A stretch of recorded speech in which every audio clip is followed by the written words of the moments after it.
Hello, Mr. Hope family. Welcome back to Part 2.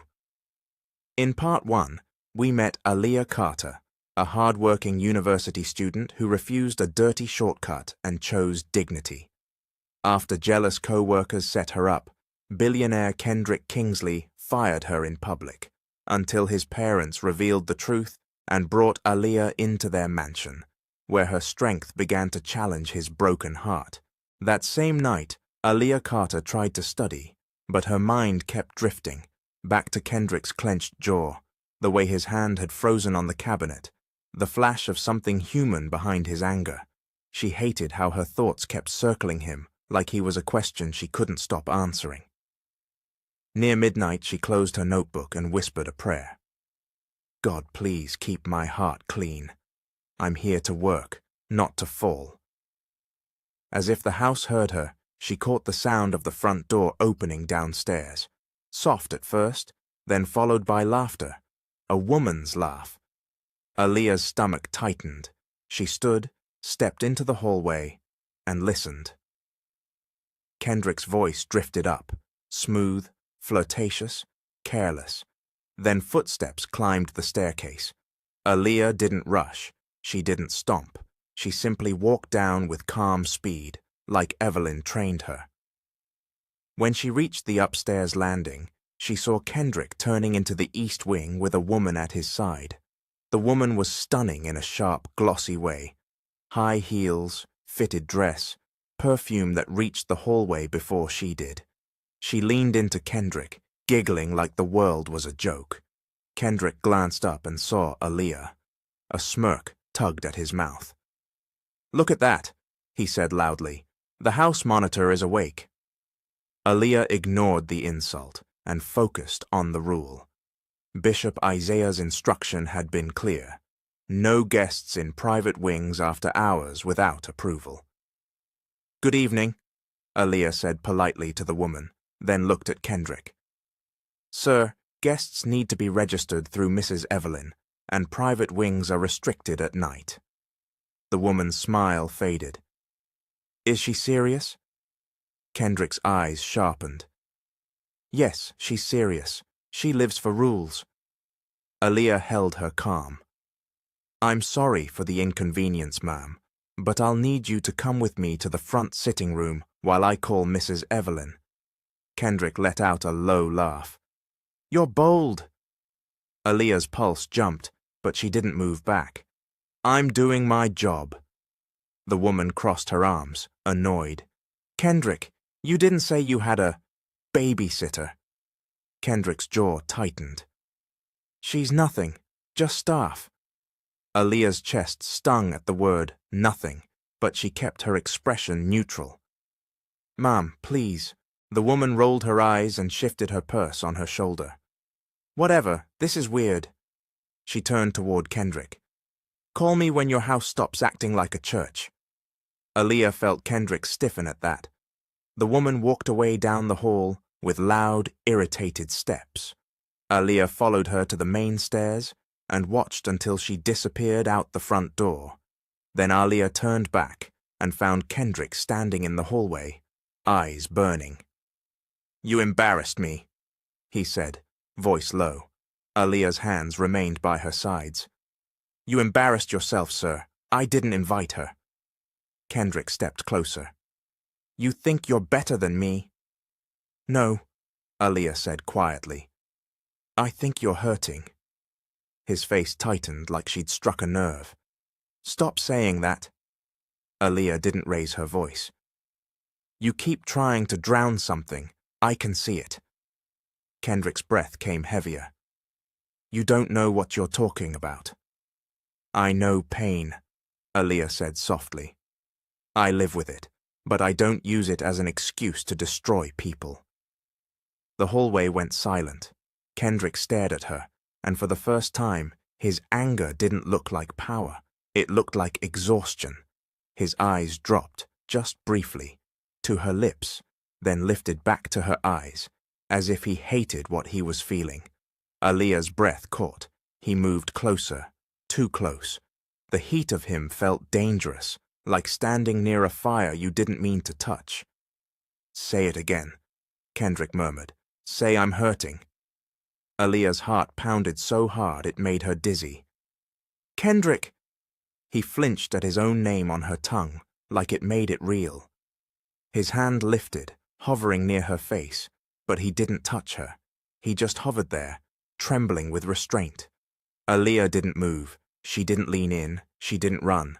She stood still, eyes locked with his, feeling something pull at her that she didn't ask for. For one sharp second, it looked like he might close the distance.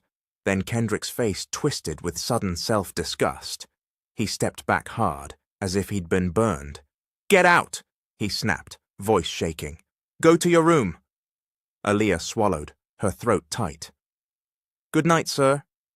She walked away with her back straight, but the moment followed her like a heartbeat she couldn't quiet.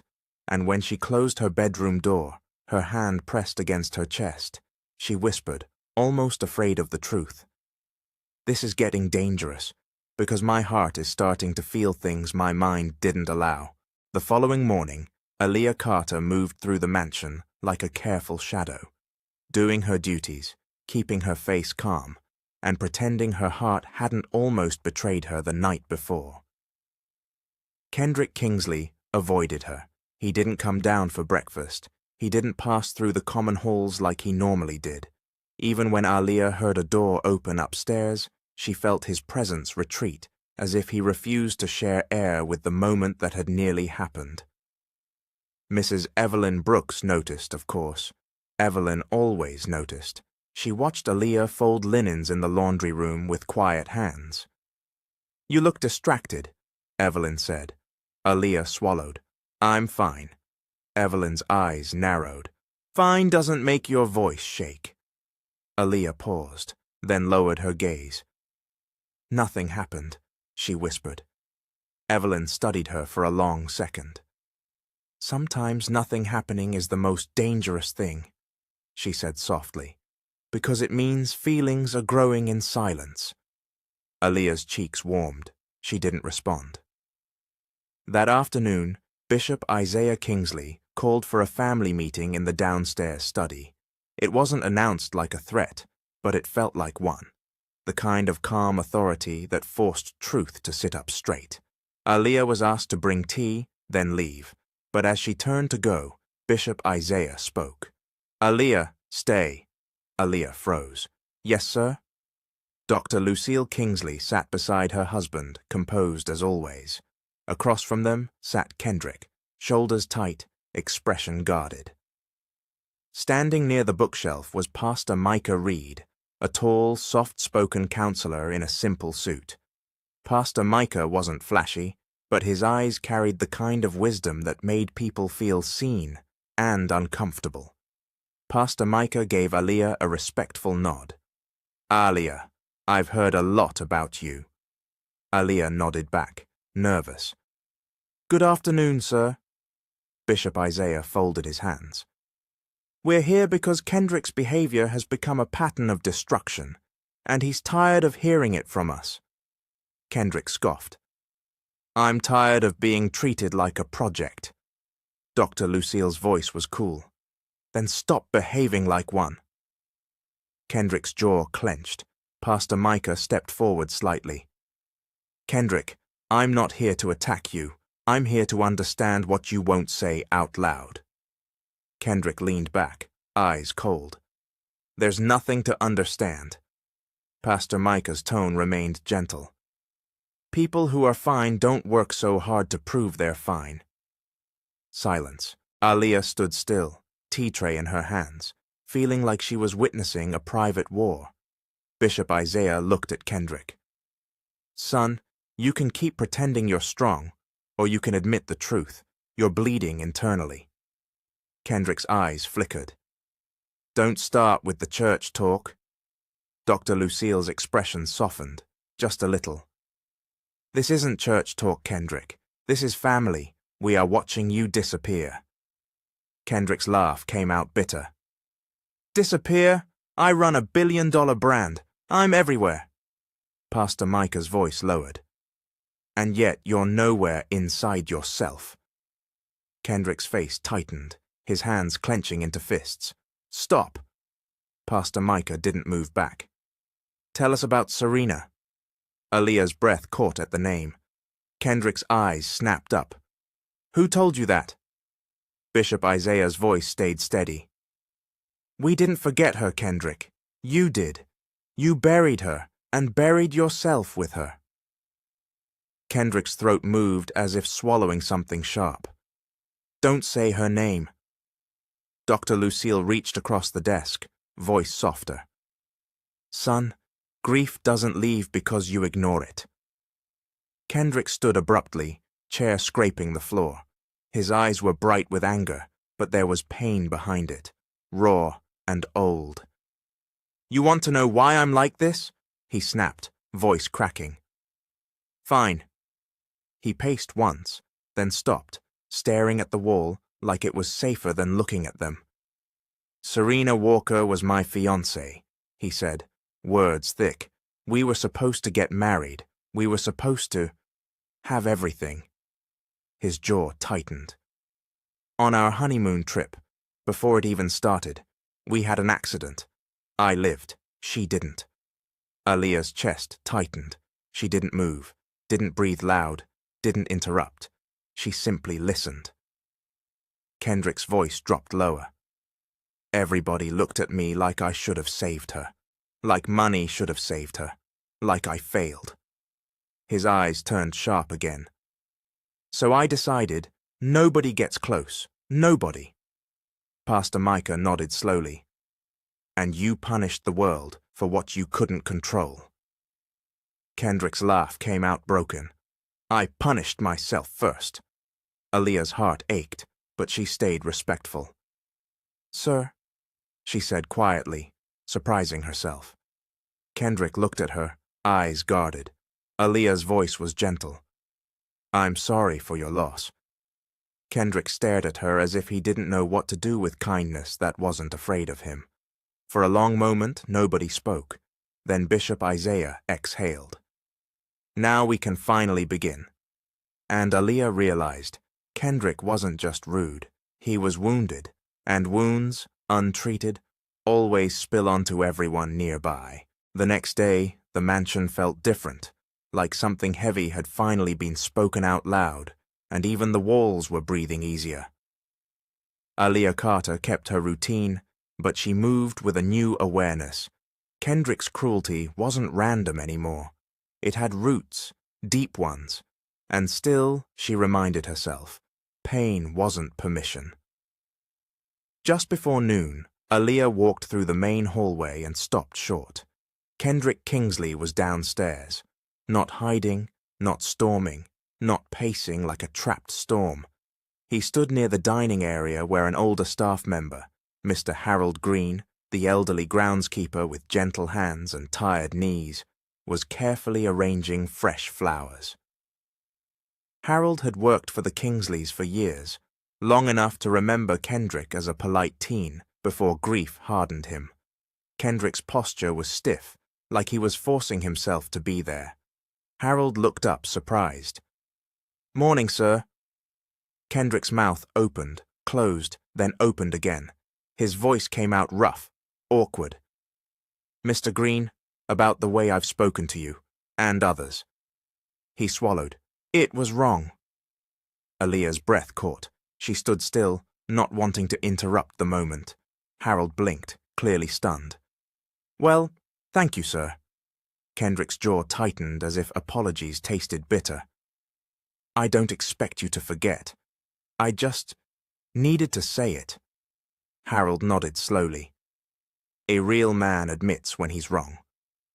Kendrick didn't respond, but he nodded once, small, almost invisible. Then he turned and walked away, eyes lowered, shoulders tight. Aaliyah stared after him, heart thudding. That was the first real crack in the old Kendrick, a crack that let light in. A few hours later, Dr. Lucille Kingsley called Aaliyah into the sitting room. Bishop Isaiah was there too, and so was Pastor Micah Reed, calm and attentive. Dr. Lucille gestured toward a chair. "Sit, dear." Aaliyah sat carefully. "Yes, ma'am." Bishop Isaiah spoke first. We want to be clear, we are not asking you to carry Kendrick's healing alone. Aaliyah nodded. I understand, sir. Pastor Micah added gently, Your role is not to be his savior. You are a mirror, someone who reflects truth without fear. Aaliyah swallowed. Sometimes I'm afraid. Dr. Lucille's expression softened. Courage isn't the absence of fear, Aaliyah. It's choosing what's right even when fear is present. Aaliyah nodded again, taking it in like water. Later that evening, the mansion staff gathered for a short announcement. Kendrick stood in front of them, awkwardly, like he didn't belong at the head of anything human. Evelyn stood beside him, arms folded, ready to step in if he tried to turn it into a performance. Kendrick cleared his throat. From now on, the house has rules, he said, voice firm. No unregistered guests, no parties in private wings, no disrespect to staff. If I break the rules, I'll take the consequences. A few workers exchanged shocked looks. Aaliyah didn't smile. She simply watched, because she knew real change had to last past the speech. Kendrick's gaze flicked toward her for half a second, then away, like he couldn't stand being seen trying.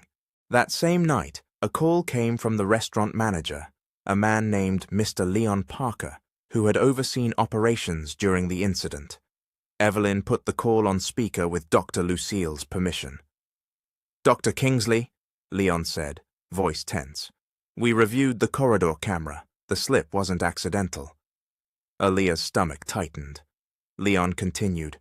The footage shows Brianna Lane placing something on the floor. We're investigating Tasha Monroe as well. Dr. Lucille's eyes hardened. So it was sabotage. Yes, ma'am, and we owe Aaliyah an apology. Bishop Isaiah's voice was steady. Truth always comes out. When the call ended, Kendrick stood in the doorway, having overheard enough to understand what he'd done. Aaliyah met his eyes. She didn't look angry. She didn't look proud. She looked tired. Kendrick's throat moved like he was swallowing regret. You were set up, he said quietly. Yes, Aaliyah answered softly. Kendrick's voice dropped, rougher. I didn't even ask. Aaliyah held his gaze. No, you didn't. Silence stretched. Then Kendrick said the words like they hurt. I was wrong. Aaliyah nodded once. I know. Kendrick looked away quickly, jaw tight, as if admitting wrongness made him feel weak. But Aaliyah knew better. That wasn't weakness. That was proof. And for the first time, she believed the change might be real, if Kendrick kept choosing it, one hard decision at a time. 3 weeks later, the air on campus shifted from gossip to graduation fever, caps being fitted, photos being planned, families traveling in, and students walking faster like the future was chasing them. Aaliyah Carter should have felt only relief. Instead, she felt like she was balancing victory on one hand and heartbreak on the other. The morning of her final exam, her phone buzzed before she even left the mansion. A call from a neighbor back home, Mrs. Lorraine Jackson, an older woman who lived 2 houses down from Aaliyah's parents and had watched Aaliyah grow up. Aaliyah answered quickly. Mrs. Jackson? Honey, Mrs. Jackson said, voice urgent. You need to come if you can. Your father, Raymond, is in trouble. Police been here. Aaliyah's stomach dropped. What happened? Mrs. Jackson exhaled hard. They said gambling, fraud, something about debts. They took him. Aaliyah's knees went weak. She steadied herself against the kitchen counter. Is my mother okay? Mrs. Jackson hesitated. Denise, she's not okay, baby. She's been crying, then shouting, then quiet. I'm worried. Aaliyah swallowed, eyes stinging. Thank you. Please stay nearby. I'll call back. She ended the call and stood there, shaking. For a second, the old fear rose. Everything is collapsing. Again. Then she forced herself to breathe. She whispered, God, help me do the next right thing. Classes first, exam first, future first. Because if she lost her education now, her family storm would swallow her too. She arrived on campus and walked into the exam hall with her spine straight and her heart heavy. Around her, students whispered about celebrations. Aaliyah focused on the paper like it was a lifeline.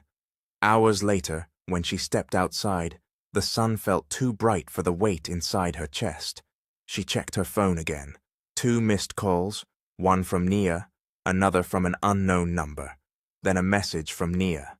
Aaliyah, Sierra's been quiet, too quiet, but forget her for now. How did your exam go? Aaliyah typed, I passed through it. I'll explain later. Her unknown caller texted next. This is Officer Grant. Please contact me regarding Raymond Carter. Aaliyah closed her eyes. That evening, she returned to the mansion and found Dr. Lucille Kingsley waiting in the sitting room, a tablet in her hand. Bishop Isaiah sat nearby, calm but watchful. Aaliyah, Dr. Lucille said gently, Evelyn told us something happened. Aaliyah's voice cracked. My dad got arrested. Bishop Isaiah nodded slowly, compassion in his eyes. I'm sorry. Aaliyah's shoulders trembled. He did it to himself, but it still hurts.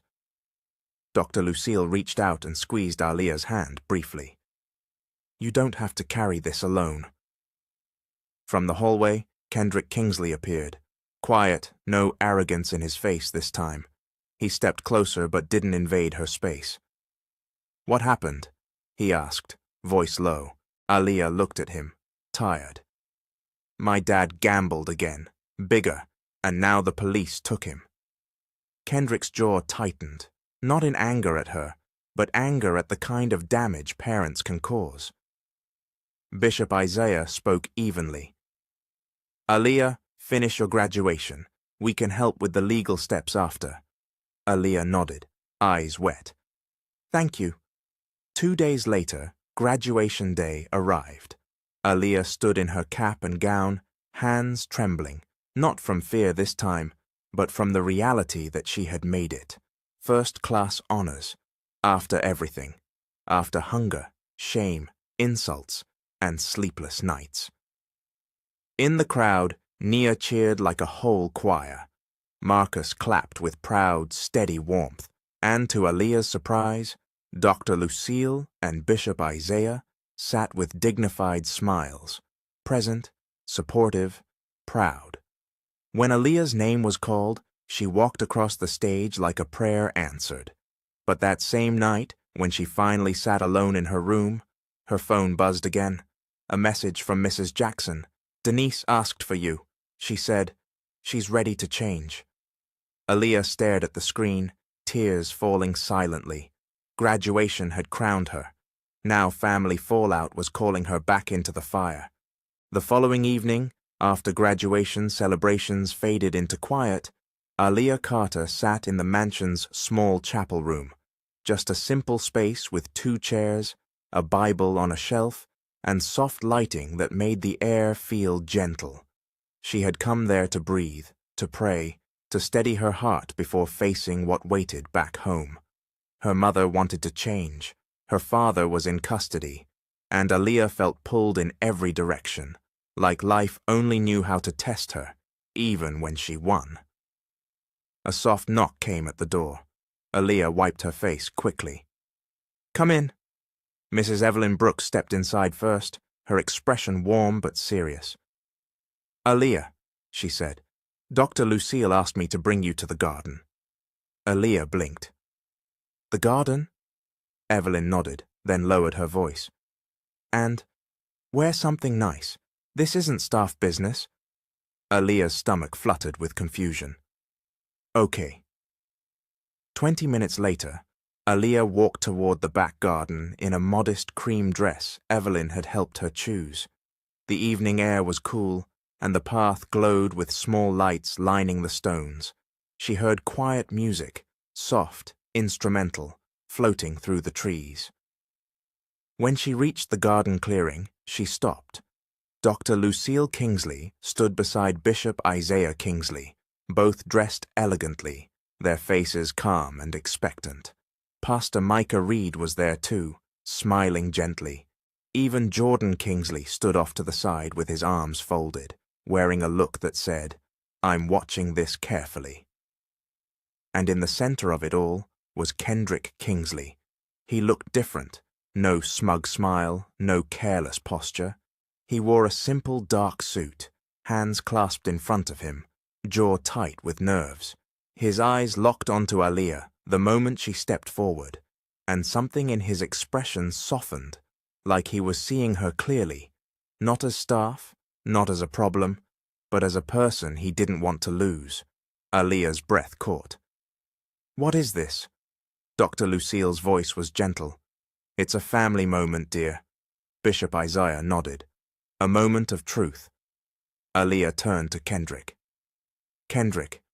He swallowed hard, then stepped closer, stopping at a respectful distance, not crowding her. "Aaliyah," he said, voice low and steady, "I'm not going to give you big speeches. You've heard enough words in your life." Aaliyah's eyes stung. Kendrick continued, "When you came into this house, I treated you like you were nothing." His jaw clenched. "But you didn't become bitter. You didn't chase revenge. You kept showing up with dignity." He paused, eyes shining. "You forced me to face myself." Aaliyah's hands trembled slightly at her sides. Kendrick's voice softened. "I lost Serena, and I let that loss poison everything. I turned my grief into cruelty." He inhaled, then looked her in the eyes.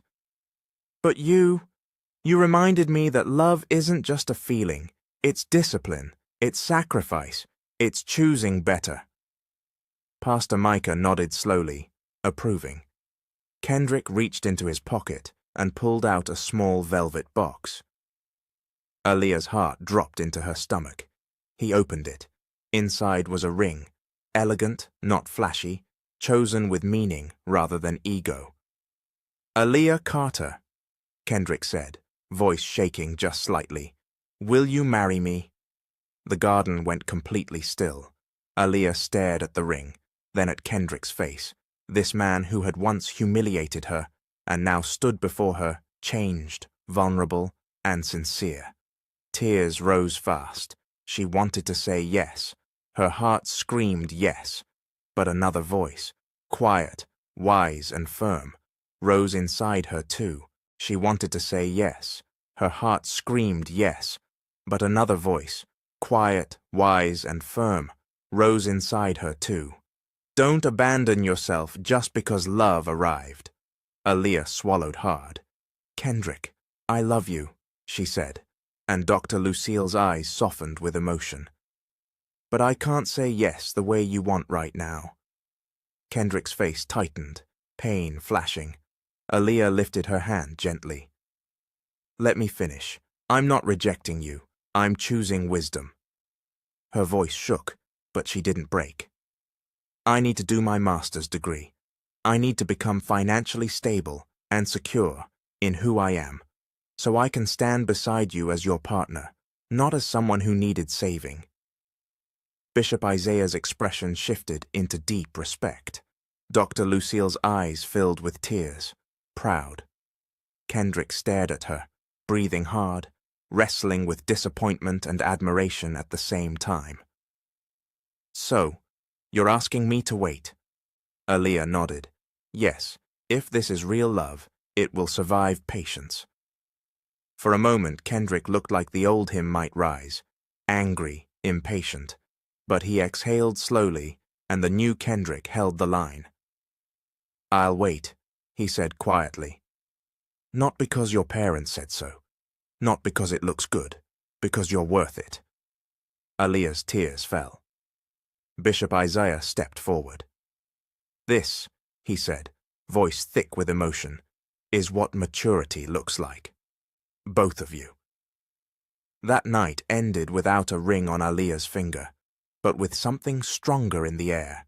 A love built on sacrifice, a love willing to wait, and a destiny still unfolding.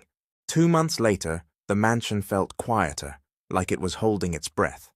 Aaliyah Carter's suitcases stood by the door, neatly packed, each zipper closed with the same discipline she'd used to survive every storm.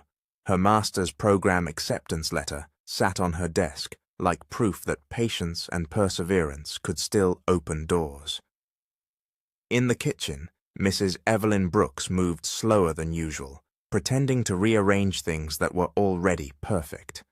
When Aaliyah walked in, Evelyn didn't look up right away. "You ready?" Evelyn asked, voice steady but softer than normal. Aaliyah nodded. "As ready as I can be."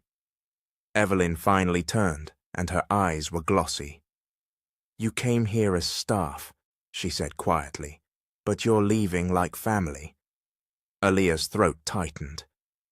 "You were the first person in this world who didn't treat me like I was small." Evelyn stepped forward and hugged her quickly, tight and motherly. "Don't let anybody shrink you. Not in that new school, not in that new city."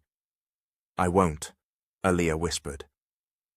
In the sitting room, Bishop Isaiah Kingsley waited in his chair, hands folded like a man about to bless a mission.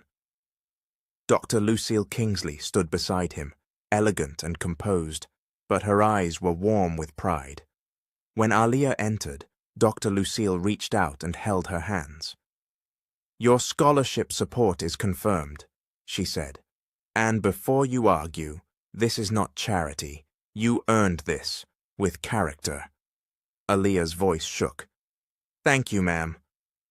Bishop Isaiah nodded. "Remember something, Aaliyah. Education is a gift, but your values will be your real protection. Keep God first, keep your boundaries, and don't let success make you forget where compassion lives." Aaliyah blinked back tears. "Yes, sir." Pastor Micah Reed stepped forward next. "You did a brave thing," he said gently. "You didn't let love rush your purpose. That takes maturity." Aaliyah nodded. "I was scared to hurt him." Pastor Micah smiled. "Sometimes love hurts in the short term, because it's protecting a bigger future." Aaliyah exhaled, understanding. Then the room shifted, because Kendrick Kingsley walked in. He wasn't dressed like a billionaire today. No suit, no sharp arrogance. Just a clean shirt, dark jeans, and an expression that looked like a man doing everything possible to stay strong. Aaliyah's heart squeezed. Kendrick stopped a few steps away, hands in his pockets. For a second, neither of them spoke. Jordan Kingsley, Kendrick's cousin, cleared his throat awkwardly from the corner. "I'll give y'all space." He nodded at Aaliyah with a respectful look, then quietly left the room. Kendrick finally spoke, voice low. "So this is it?" Aaliyah nodded. "This is it." He looked down, jaw tight. "I've been trying to think of the right words." Aaliyah's eyes filled. "You don't have to be perfect with words." Kendrick lifted his gaze, and there was something steady in it now. "I used to think love was something you hold tight so it doesn't leave." His voice caught. "But you taught me love is something you protect, even if it means letting it breathe." Aaliyah's tears spilled. Kendrick stepped closer, still careful not to cross her boundaries without permission. "I want you to know something," he said. "I'm not going to chase women. I'm not going to numb myself with alcohol. I'm not going to destroy what we're building." Aaliyah swallowed. "Consistency is what I need." "You'll get it," Kendrick promised, "even when it's hard." Aaliyah nodded. "And I'll stay focused. I won't let distance make me reckless." Kendrick's lips pressed together, his eyes shining. "I wish I could put that ring on you today." Aaliyah stepped closer and gently placed her hand over his. "Not yet," she whispered. "But don't let your heart doubt. This is a pause, not an ending." Kendrick closed his eyes briefly, as if anchoring himself. "Okay," he whispered back. "I'll wait." Outside, the car arrived. Aaliyah hugged Dr. Lucille, then Bishop Isaiah, then Evelyn again, longer this time. Then she turned back to Kendrick. Their goodbye wasn't dramatic. It was quiet, like a promise spoken without noise. Aaliyah whispered, See you soon. Kendrick answered, voice thick. Come back finished. Aaliyah smiled through tears. I will. As she stepped into the car and the gate slowly opened, Aaliyah looked back at the mansion one last time. She hadn't entered it as someone chasing romance. She had entered it chasing survival, and she was leaving it with something even bigger than love.